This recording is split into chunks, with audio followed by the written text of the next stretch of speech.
Hello नमस्कार सज्जनों, माताओं, गुरुजनों और बहनों। आइए, आपका स्वागत है बीमा भारती में। आज के सेशन में हम डिस्कस करने वाले हैं मोटर इंश्योरेंस से रिलेटेड, और मोटर में भी हम बात करेंगे प्राइवेट व्हीकल की, मतलब प्राइवेट कार की, है ना। तो आइए इसमें हम देखते हैं। जैसा कि आपको पता है कि मोटर इंश्योरेंस में 4 सेगमेंट होते हैं। कौन कौन से? Private car insurance, two wheeler, commercial vehicle and miscellaneous and special type of vehicles. तो miscellaneous and special types of vehicles में क्या हुआ, जैसे कि एम्बुलेंस, जो कि फिक्स है, केवल उसमें वही काम होगा, उसके अलावा कोई काम नहीं हो सकता उसमें, तो वो उस कैटेगरी के अंदर आ जाएगा मिसलेनियस में। कमर्शियल में जैसे गुड्स कैरिंग हो जाएगा, पैसेंजर कैरिंग हो जाएगा, और टू व्हीलर हो गए, बाइक और एक्टिवा वगैरह एट्सेट्रा, स्कूटी वगैरह जो भी है आपका। और अभी जो हम डिस्कस करने वाले हैं सज्जनों, वो हमारा होगा प्राइवेट कार के लिए, ठीक है। अब इसमें भी 2 तरह के पॉलिसी होते हैं, एक पैकेज पॉलिसी होती है और एक को हम लायबिलिटी ओनली या थर्ड पार्टी पॉलिसी भी हम इसे कहते हैं। तो दोनों में क्या डिफरेंस है? जब आप अपने कार के लिए, जब आपने अपने 4 व्हीलर के लिए पैकेज पॉलिसी लेते हैं, तो उसमें 3 चीज़ें होती, 3 सेगमेंट होता है। क्या क्या? ओडी मतलब ओन डैमेज, टीपी मतलब थर्ड पार्टी या liability, and PA cover, personal accident cover. ये तीनों ही होता है। जैसा कि आपको पता है कि इंडिया में जो टीपी है या लायबिलिटी पॉलिसी है, ये मस्ट है कि अगर आपके पास 4 व्हीलर, टू व्हीलर कुछ भी है, तो कानूनन आपके पास थर्ड पार्टी पॉलिसी होना चाहिए, है ना। 1939 से ये प्रावधान है। बाद में 1986 में एक अमेंडमेंट आया, जो कि 1 जुलाई 1989 से लागू हुआ।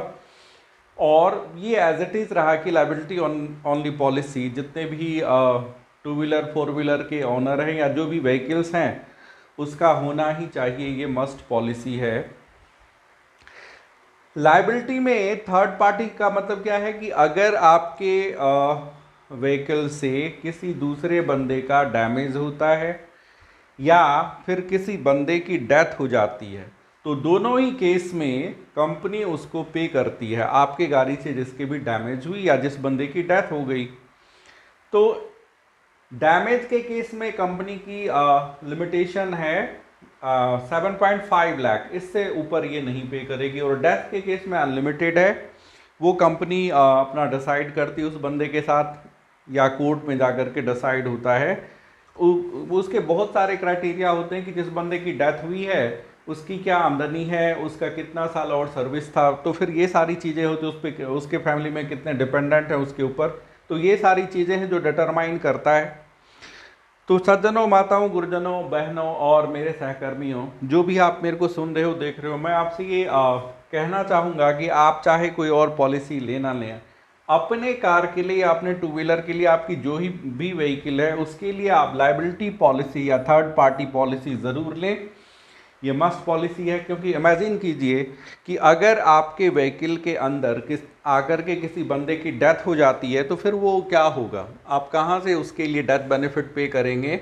या फिर जो डैमेज होगा उसके गाड़ी की, वो 7.5 लाख रुपया के करीब तक का वो कंपनी आपको पे करती है। टू व्हीलर के केस में भी, 4 व्हीलर के केस में भी। टू व्हीलर के केस में थर्ड पार्टी पॉलिसी 1370 रुपये या 1300-1400 रुपये की आती है, और प्राइवेट कार में सीसी के ऊपर डिपेंड करता है, 3,500 रुपये से 10-12 हज़ार रुपये तक में आपका ये थर्ड पार्टी पॉलिसी हो जाता है। तो सज्जनों, हम आपसे कहना चाहेंगे कि आप अपने व्हीकल का थर्ड पार्टी या लायबिलिटी ओनली पॉलिसी ज़रूर कराएं। ये गवर्नमेंट ने अगर मस्ट किया है तो इसके पीछे आपके लिए ही, कस्टमर के लिए ही भलाई है।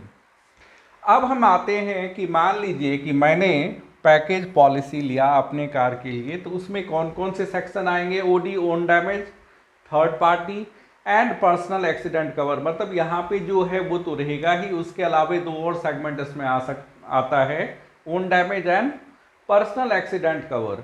अब पर्सनल एक्सीडेंट कवर वाले सेगमेंट को हम समझते हैं। इसमें कौन कौन से बंदा आएगा? Paid driver. कि मान लीजिए मेरी 4 व्हीलर है और मैंने पेड ड्राइवर रखे हुए हैं, तो 50 रुपये पे करके मैं उसके लिए 2 लाख का एक्सीडेंट कवर ले सकता हूं। इसका मतलब है कि अगर रोड ट्रैफिक में उस बंदे की एक्सीडेंट होती है तो 2 लाख रुपए कंपनी उसके परिवार को पे कर देगी। ऑनर ड्राइवर के लिए अप टू 15 लाख का रहता है, लेकिन इसके लिए क्या ज़रूरी है कि उसके पास वैलिड लाइसेंस होना चाहिए। आप जब भी पेड ड्राइवर या ऑनर ड्राइवर का पर्सनल एक्सीडेंट कवर लेंगे तो ये कंपलसरी है कि आपके पास वैलिड लाइसेंस होना चाहिए, ड्राइविंग लाइसेंस होना चाहिए, अदरवाइज आप नहीं ले सकते हैं।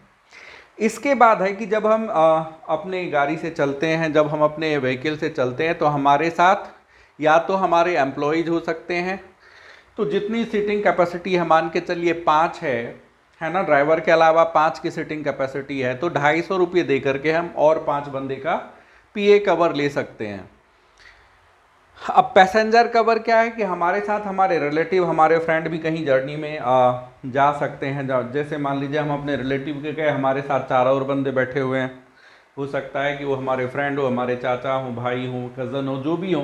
तो जितनी उसकी मैक्सिमम कैपेसिटी है, सीटिंग कैपेसिटी, उतने का आप पीए कवर ले सकते हैं पैसेंजर के लिए भी, या आपके साथ अगर आपके कंपनी, आप कोई फैक्ट्री या कंपनी रन करते हैं, आपके एम्प्लॉयज़ हैं, तो उनके लिए भी आप ले सकते हैं मैक्सिमम आपके व्हीकल की जितनी सीटिंग कैपेसिटी है उसके हिसाब से। तो ये था हमारा पर्सनल एक्सीडेंट कवर वाला सेक्शन, ये सेगमेंट हमारा यहाँ पे होता है। अब इसमें आपको एक चीज़ जानना ज़रूरी है कि अगर मान लीजिए आपके पॉलिसी का ब्रेक इन हो गया, ब्रेक इन का मतलब है कि मान लीजिए मेरी पॉलिसी 21 अगस्त को एक्सपायर हो रही थी और अब जो है सो मेरी पॉलिसी रिन्यू नहीं हुई किसी कारण से भी, या तो मेरे पास पैसे नहीं थे या मेरा दिमाग से उतर गया, तो विद इन द 90 डेज, 90 दिन के भीतर भीतर अगर आप कराते हैं तो आपको एनसीबी भी मिलेगा, नो क्लेम बोनस भी मिलेगा। इस केस में क्या होता है कि आपके गाड़ी का इंस्पेक्शन करवाती है कंपनी, और उस इंस्पेक्शन के खर्चे 245 रुपये या 445 रुपये आपको पे करना होगा इन केस ऑफ 4 व्हीलर, और 2 व्हीलर के केस में 125 रुपये प्लस जीएसटी आपको पे करना होता है, जो कि आपसे ऑन द स्पॉट लिया जाएगा। तो एक तो ये बात हो गई। आगे बढ़ते हैं। पैकेज पॉलिसी में 3 सेगमेंट थे जिसमें पर्सनल एक्सीडेंट कवर है, एक third party policy, third party यानी कि लायबिलिटी है, और ओन डैमेज है। तो आइए हम डिटेल से समझते हैं कि ओन डैमेज का क्या मतलब हुआ। ओन डैमेज मतलब हुआ कि जिस व्हीकल का आपने इंश्योर्ड व्हीकल, जिस व्हीकल के लिए हमने इंश्योरेंस लिया हुआ है, उसका कहाँ तक होगा, अप टू आईडीवी। आईडीवी का फुल फॉर्म होता है इंश्योर्ड्स डिक्लेयर्ड वैल्यू। आपने जितने डिक्लेयर करे हैं और कंपनी ने जिसको एक्सेप्ट करा है उस वैल्यू तक। तो अब ओन डैमेज में क्या क्या हो सकता है, आग लगने के कारण, सेल्फ इग्निशन की, कभी ऐसा होता है इंजन बहुत गर्म हो जाए, आग लग जाए, लाइटनिंग, बर्गलरी की। क्या हुआ कि हम रास्ते में जा रहे थे, सुनसान रास्ते में, अब रोबर्ट्स वगैरह या कोई ऐसे असामाजिक तत्व आए और गन दिखा करके हमसे हमारी गाड़ी छीन ले गए, तो वो बर्गलरी आ गया। हाउस ब्रेकिंग, इसका मतलब हुआ है कि घर को हम जब थे नहीं, घर पे घर तोड़ के आया, बाकी सामान के साथ हमारी गाड़ी भी टो करके ले गए, उठा करके ले गए। थेफ्ट, चोरी हो गई कि कहीं पे हमने लगाया हुआ अपनी पार्किंग में, या कहीं हम घूमने गए, वहां से उठ गई।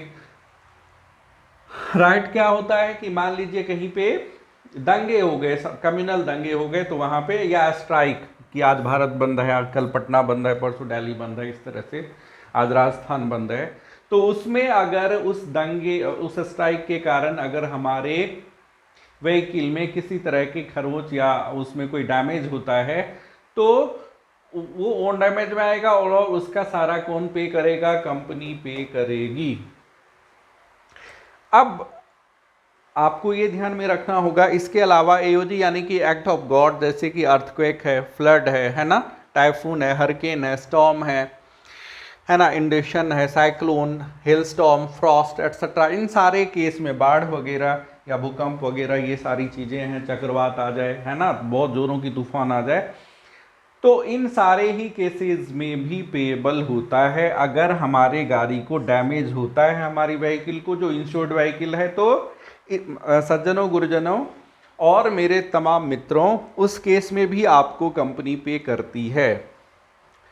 लेकिन ये कब पे करेगी, जब हमने पैकेज पॉलिसी ले रखा है। तो पैकेज पॉलिसी के केस में जो इंश्योर्ड व्हीकल है उसका इन सारे केसेस में क्या करती कंपनी, क्लेम पे करती है।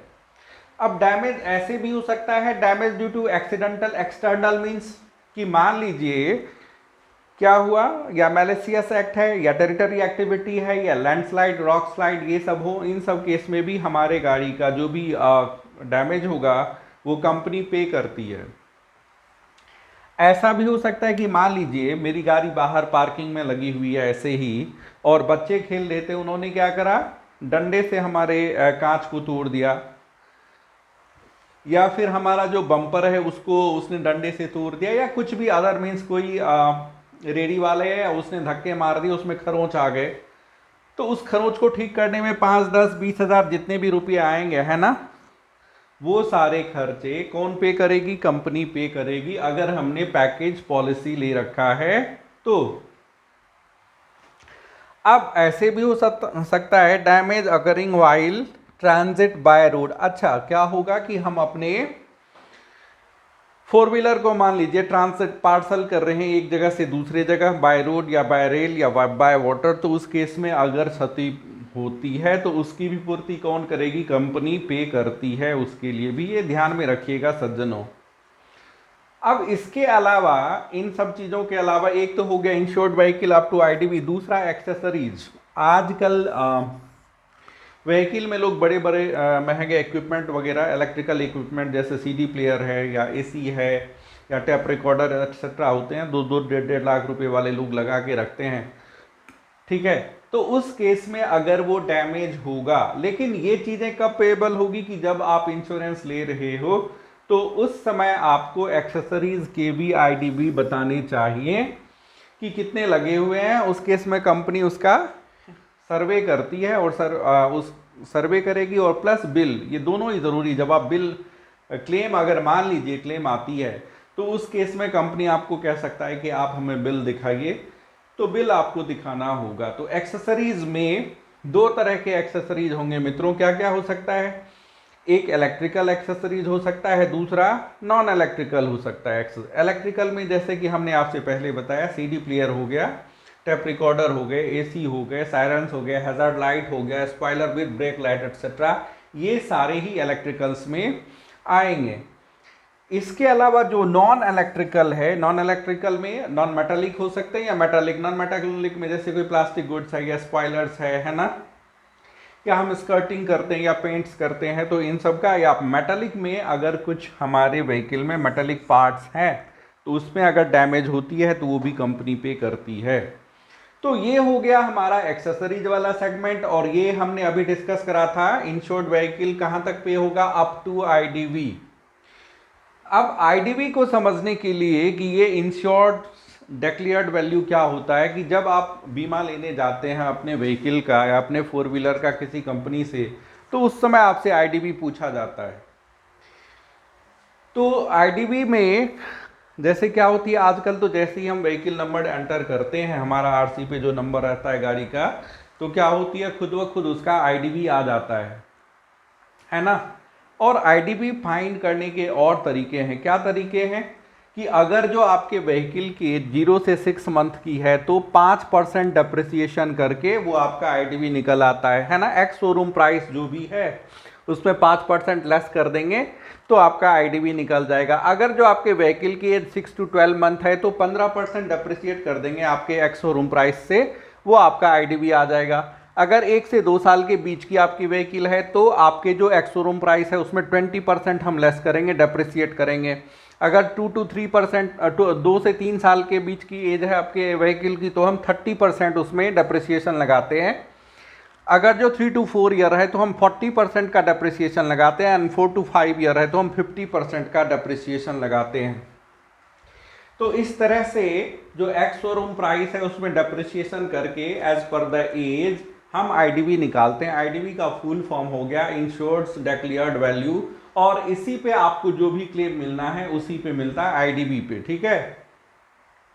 यहां तक आपको समझ में आ गया। हमने यहां पे आपको दिखाया है कि नो क्लेम बोनस मान लीजिए मेरी पॉलिसी लैप्स हो गई और 90 दिन के भीतर भीतर अगर मैं विद इन द 90 डेज अगर मैं अपने पॉलिसी को रिन्यू करा लेता हूं, चाहे जिस मेरी कंपनी से थी उससे या कहीं और से, तो क्या मेरा non NCB no claim bonus payable होगा? हाँ जी, पेबल होगा। अगर हमने जो 90 दिन के अंदर अंदर अपने पॉलिसी को रिन्यू करा लिया तो ये पेबल होगा। अगर जो ब्रेक इन है, तो मैंने पहले ही सज्जनों मित्रों आपको बताया हुआ है, उस केस में क्या होएगा कि एक सर्वेयर आएंगे, वो आपके गाड़ी का सर्वे करके जाएंगे और आपसे उस इंस्पेक्शन का वो फी लेंगे। जैसा कि हमने पहले बताया, टू व्हीलर के केस में अमूमन 125 प्लस जीएसटी होते हैं और फोर व्हीलर के केस में 245 और 445 प्लस जीएसटी आपको पे करना होता है।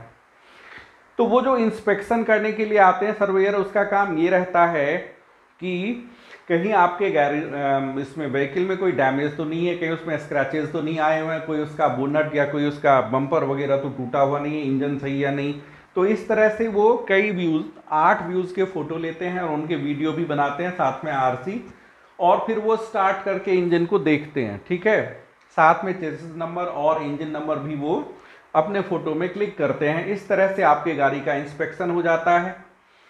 अब अगर कंपनी को लगता है कि हाँ भाई आपका व्हीकल सही कंडीशन में है, हम आपको दे सकते हैं इंश्योरेंस दे सकते हैं, तो वो आपको 24 घंटे के अंदर, आपके सर्वे होने के 24 घंटे के अंदर अंदर आपको पॉलिसी मेल कर देंगे या आपके व्हाट्सएप पे आ जाएंगे। अगर जो उनको लगता है कि नहीं हम भाई आपको नहीं पे कर सकते हैं, तो फिर उस केस में वो डिक्लाइन आ जाएगा और आपके मोबाइल नंबर पे और मेल पे मैसेज आ जाएगा डिक्लाइन का।